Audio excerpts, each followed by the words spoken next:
bwana alikunia from kwa mlango huko, akienda huko kwa kitchen, akienda kwa bafu, yani ni mafi tu.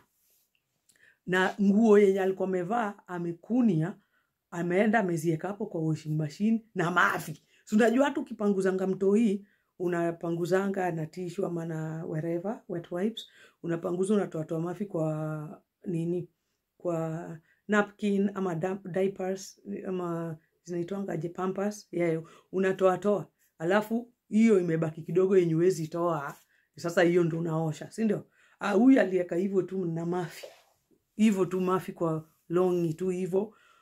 Sink alishika hivi, yani everywhere kulikuwa ni mafi. Na mafi ya mtu mkubwa mwenye ametoka kukunywa tei.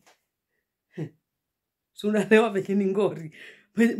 Mtu amekunywa tei. Tani ya kitu silent kidogo ndio tuendelea na story za mafi. Watu wakubwa kukunyi.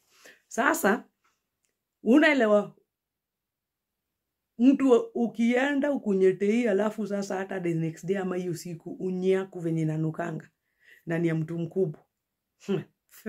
So hivyo ndivyo ilikuwa. Na si ati alikunia once.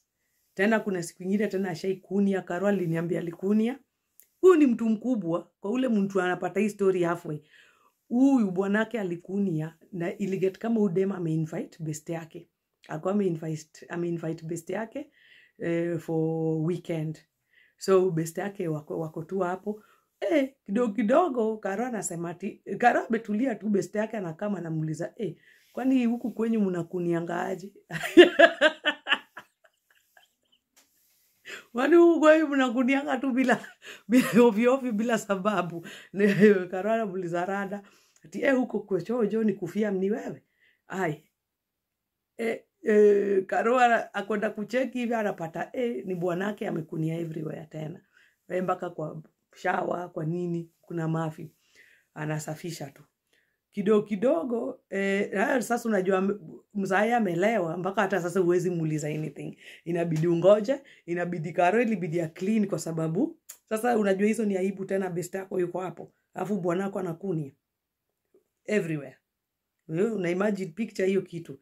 Hiyo ndio sasa story madem. Najua madem wengi wameolewa na walami hapo wanakipata patanga.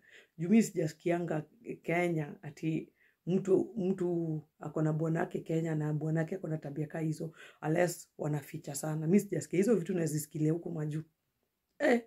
So kidogo sasa Karo ameanza kushuku bwanake ni kama ni shoga.